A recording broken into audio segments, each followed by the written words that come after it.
I was diagnosed with anorexia at first when I was 10 years old, and then relapsed at 13, and my major period of illness was 13, 14, 15.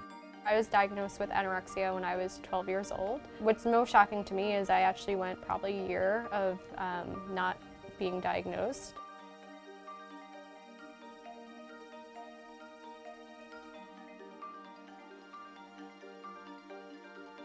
We were fortunate that our parents could pay for treatment, and we just knew so many people that were getting kicked out of treatment, and people that are very motivated but are just turned away because they don't have the finances.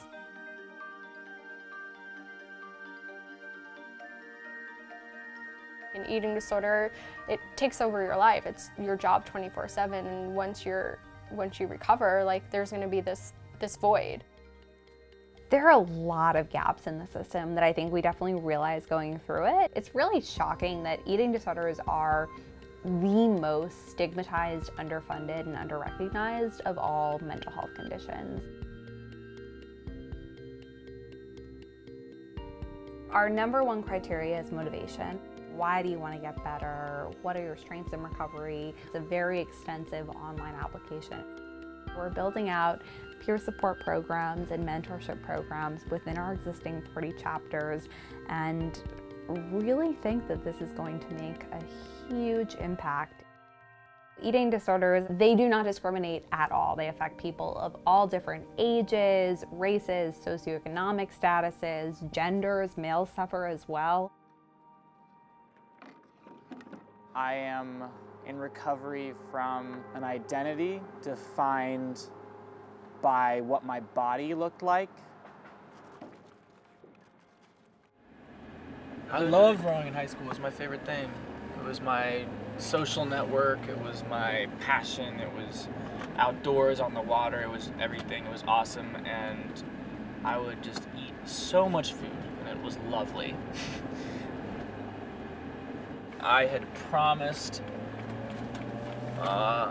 one of the most prestigious universities in the world that I would contribute to their lightweight crew team and help them win. And I was gonna die before I broke my promise. And I got close. And not all lightweights starve themselves. I'm just not a natural lightweight. I sit at 190 pounds as an adult. I was fighting millions of years of evolution.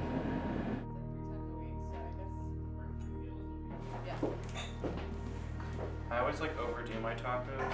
I get too excited. I forget I can have more than one. When I was in that environment, I had an eating disorder, and it was supported by my team. We were looking over each other's shoulder, because if one guy's too heavy, it affects the rest of the boat.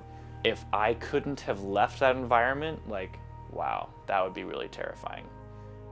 Before Project HEAL, there really was no community of people who were going through eating disorders and going through recovery, but were motivated to recover and committed to recovery.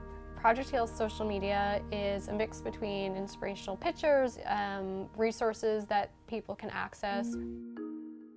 I stumbled upon Project HEAL one day while I think I was under a pro-recovery hashtag, and their account popped up. And reading Liana and Kristina's story, it shows you that you're not alone in this journey, and so many other people have been down this same path. We're trying to include women that look many different ways and men that look many different ways, so that there's not just one standard of beauty on the internet.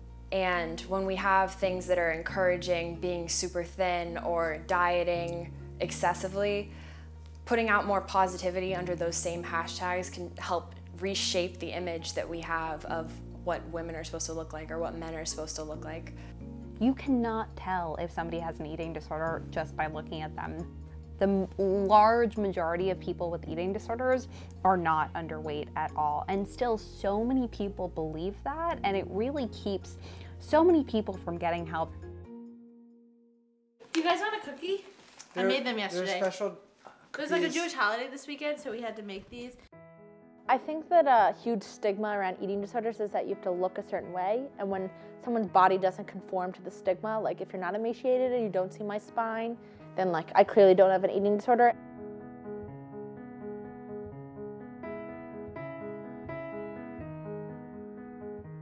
You don't go into treatment, they fix you, and then you're fine. Like, it takes a lot more than treatment. It's like now that I feel like it's like I'm not consumed by food in my body, I'm just like the whole world is out there. Like I can do anything I want. A bunch of girls messaged me and they were like, oh, you're Orthodox, like can you start a recovery support group for like Jewish girls that are like Orthodox but also have eating disorders? So I like pitched it to my therapist and I was like, can I start a group? She was like, no. She was like really like against it. She was like, Lieba, you're not a therapist yet. Like you're still in a place where like you need to be your top priority, and like if you give too soon without taking care of like who you are, like It's not gonna be helpful. it's not helpful to them, you know? Food is such a big part of the culture, and like it's hard not to like let it impact you. An eating disorder is a coping mechanism, so you chose it for a reason. So like you have to figure out, you have to honor it for what it was and what purpose it served in your life, and learn how to move forward. What I want most in the world today is to go home, eat dinner, what I want to eat, and have my mind be free. And you really need a structured support system around you to be there. And that's why we've developed this Communities of Healing program. Our galas are so inspiring. People just leave there and they get our mission immediately. We have Marty Noxon and Lily Collins from the film To the Bone. It's a lot of people who've had eating disorders or supported a loved one. It's really a night of like renewed hope for them. It's really cool to see what it's turned into.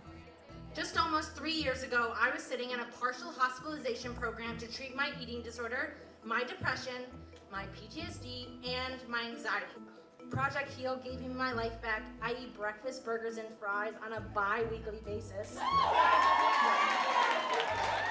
And I am 100% in love with life thanks to the blessing of Project Heal. Thank you. It's an incredible community to be a part of, and we just know it's going to continue to grow and blossom.